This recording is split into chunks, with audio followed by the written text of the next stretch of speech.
जब न्याय की आंखें खुली, विज्ञान चौंका और जेल के दरवाजे हिल उठे। तीनों ने कहा, यह मनुष्य नहीं, परमात्मा है। 2025 में वो दिन आने वाला है जब जेल से निकलेगा वो संत जो खुद भगवान है।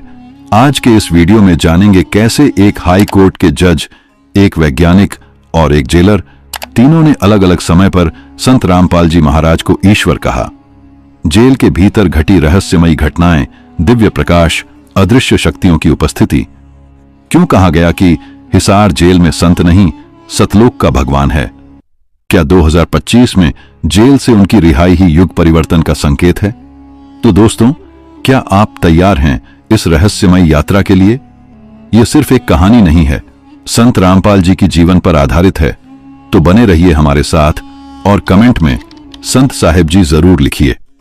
अगर यह कहानी आपको पसंद आ रही है तो वीडियो को लाइक, अगर इस वीडियो पर 10,000 लाइक कंप्लीट करते हैं तो मैं आपको और संत रामपाल जी महाराज का रहस्य और कथा आपको सुनाऊंगा। चैनल को सब्सक्राइब करना ना भूलें। चलिए शुरू करते हैं। एक संत जिसने लाखों लोगों को भक्ति, ज्ञान और नशा मुक्त जीवन का रास्ता दिखाया। आज उसी संत के पीछे हैं लोहे की सलाखें। ये सिर्फ सलाखें नहीं हैं, ये मानवता पर लगे एक सवाल का प्रतीक है। क्या वाकई वो अपराधी हैं या ये कहानी कुछ और है जो हमें बताई नहीं गई?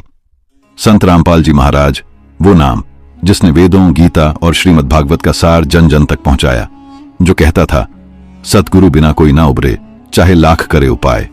लेकिन 2014 एक ऐसा साल जब हर न्यूज चैनल पर गूंजा एक ही नाम, संत रामपाल। चारों ओर सवाल पर जवाब कोई नहीं, सिर्फ कैमरे, टीआरपी और हेडलाइंस। लेकिन क्या आपने कभी यह सोचा कि उस रात आश्रम में क्या हुआ था? वो चुपचाप मुस्कुराता चेहरा जेल में क्यों बैठा है?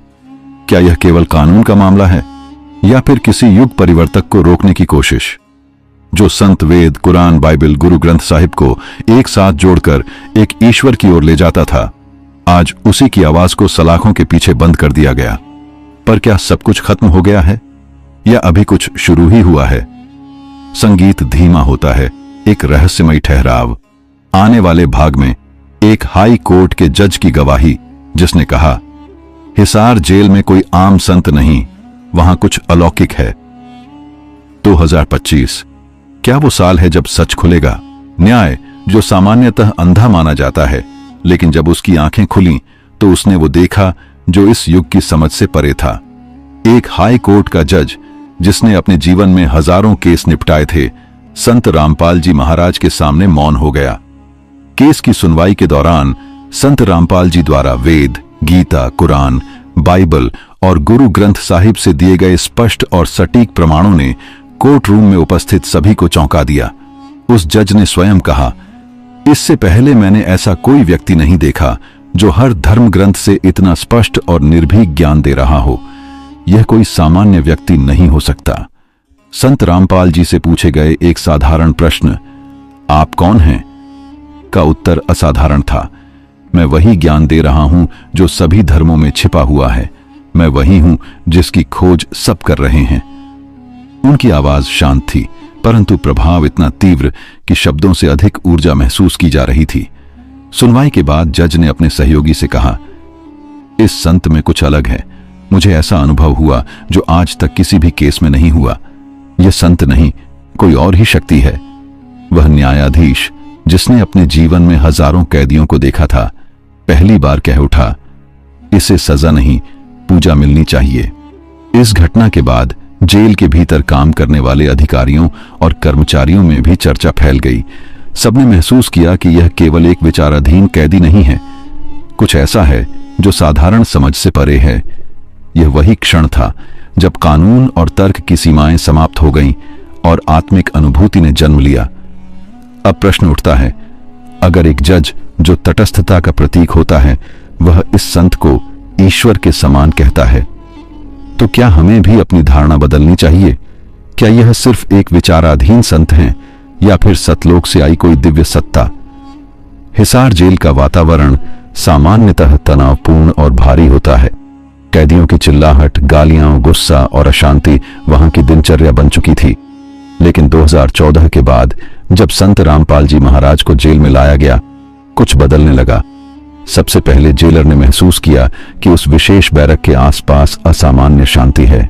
न कोई ऊंची आवाज, न कोई तनाव। जेल स्टाफ भी चकित था। जहां हर दिन झगड़े और चीख पुकार होती थी, वहां अब शांति और समर्पण का वातावरण कैसे बन गया। रात के समय कई कर्मचारियों ने बताया कि उस बैरक से दिव्य प्रकाश निकलता दिखाई देता है। यह कोई बिजली की रोशनी नहीं थी, बल्कि एक हल्का, शांत, चमकदार तेज जो दीवारों से पार होता हुआ बाहर तक महसूस किया जाता था।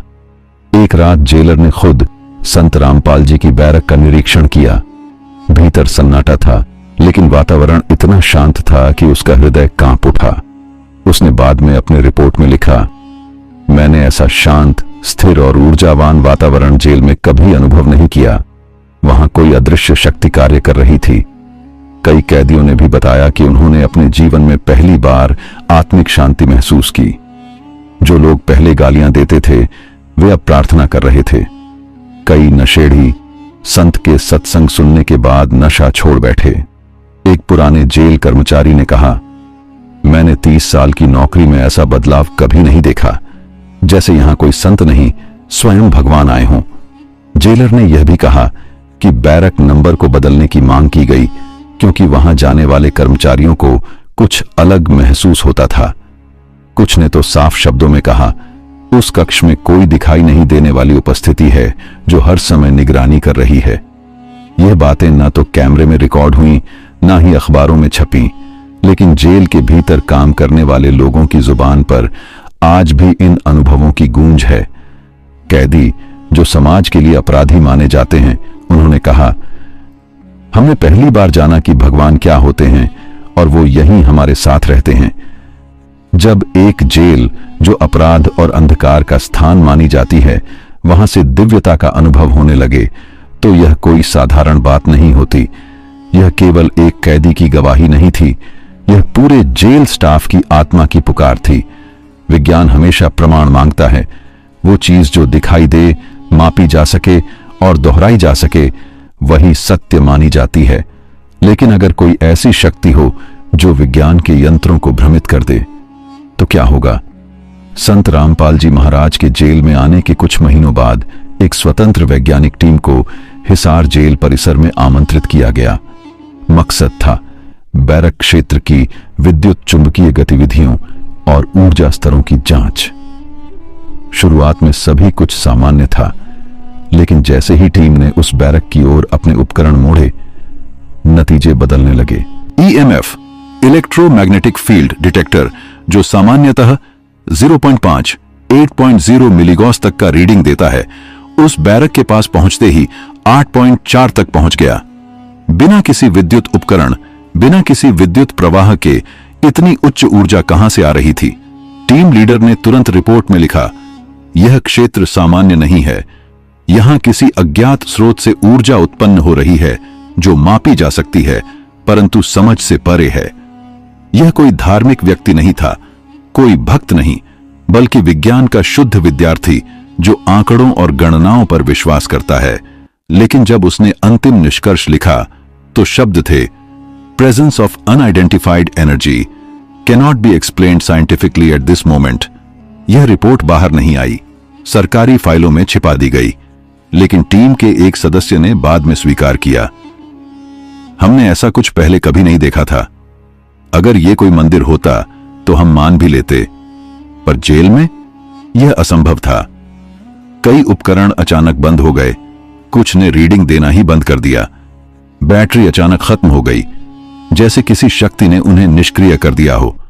जब वैज्ञानिक लौटे तो एक ने कहा, अगर ईश्वर कहीं होता है तो उसकी उपस्थिति कुछ ऐसी ही होती होगी।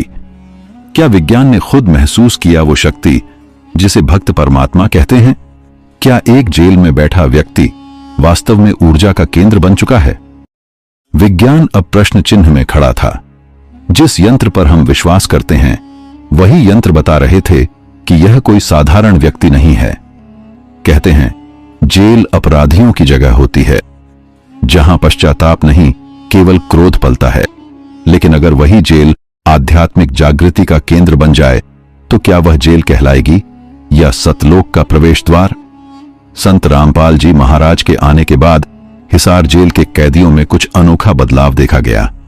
जो लोग गालियां देते थे अब भजन गाने लगे, जो हथियारों की भाषा बोलते थे अब वेद, गीता और ज्ञान की बातें करने लगे। कई कैदियों ने बताया, हमने जीवन में पहली बार इतनी शांति महसूस की है। ऐसा लगता है जैसे हमारी आत्मा को कोई दिशा मिल गई हो।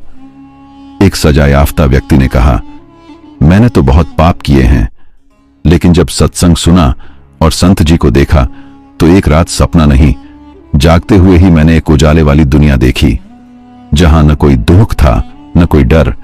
वहां सब श्वेत वस्त्र में थे और बीच में वही संत थे, संत रामपाल जी।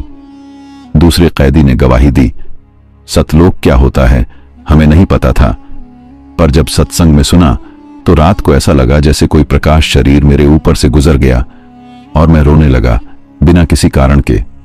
कुछ कैदियों ने खुलकर कहा, हम अब कैदी नहीं हैं, हम अपने पापों को भोग रहे हैं, लेकिन अंदर से मुक्त हो चुके हैं।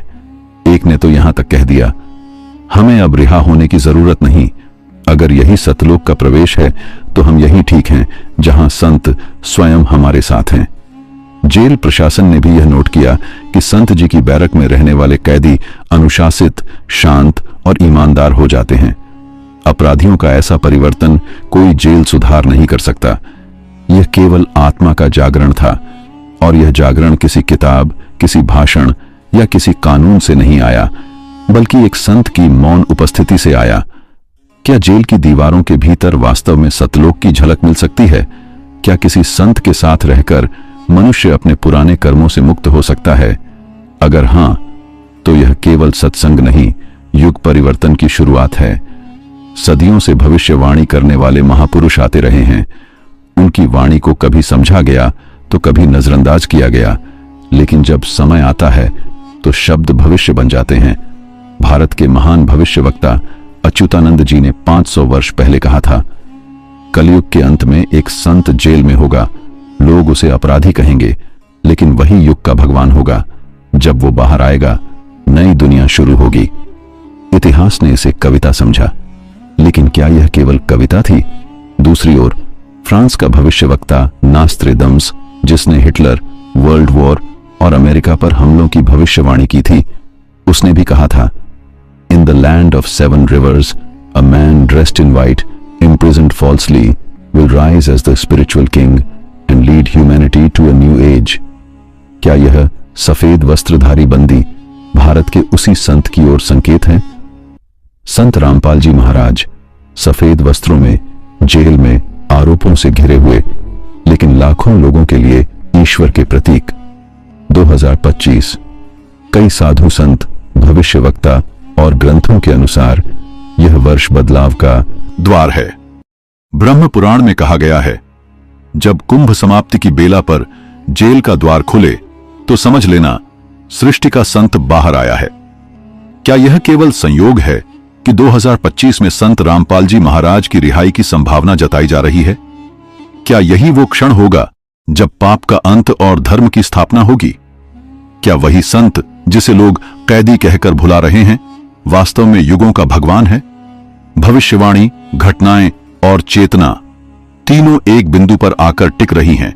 2025 जब कोई संत जेल में हो तो सवाल सिर्फ कानून का नहीं होता, वो सवाल बन जाता है समाज की चेतना का।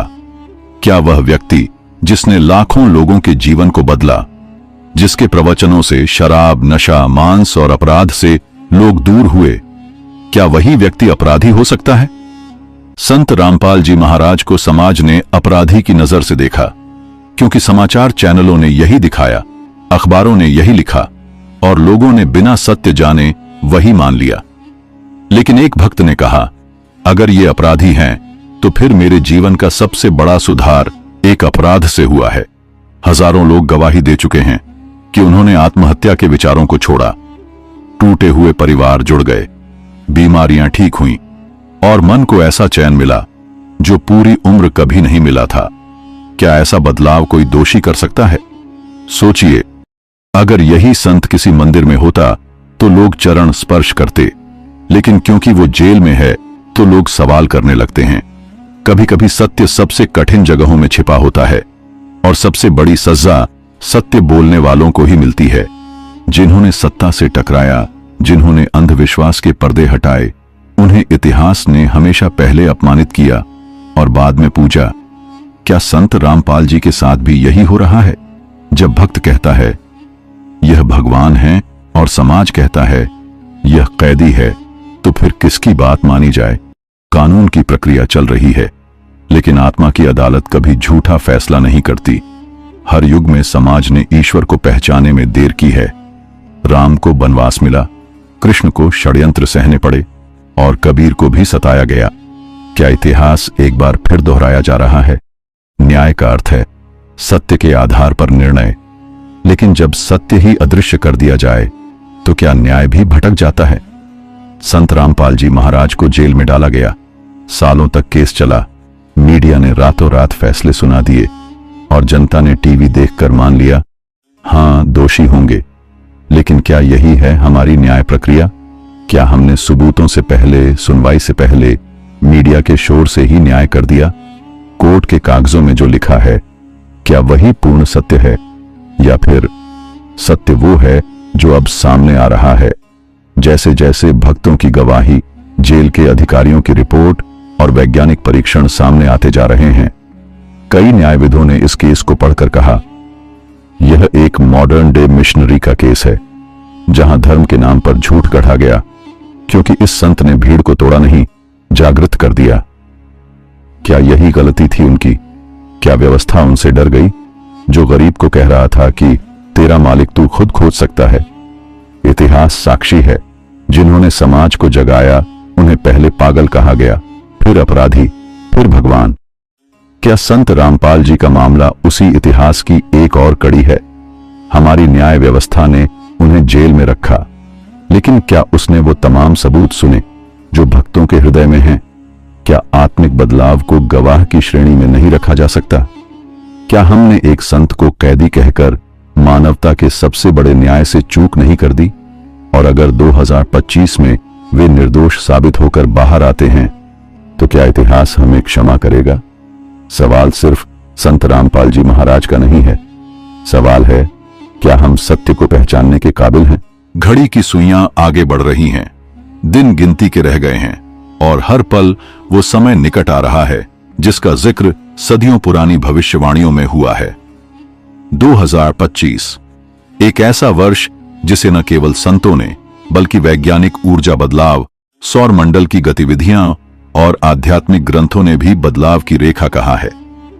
क्या यह महज संयोग है कि इसी वर्ष संत रामपाल जी महाराज की रिहाई की संभावनाएं प्रबल हैं? जेल के दरवाजे खुलेंगे, लेकिन शायद यह सिर्फ लोहे के गेट नहीं होंगे, बल्कि 5वें द्वार की शुरुआत होगी, जिसका उल्लेख संत कबीर जी ने किया था। 5वां द्वार जब खुलेगा, तब जीव जाने अपना घर। क्या ये वही क्षण है?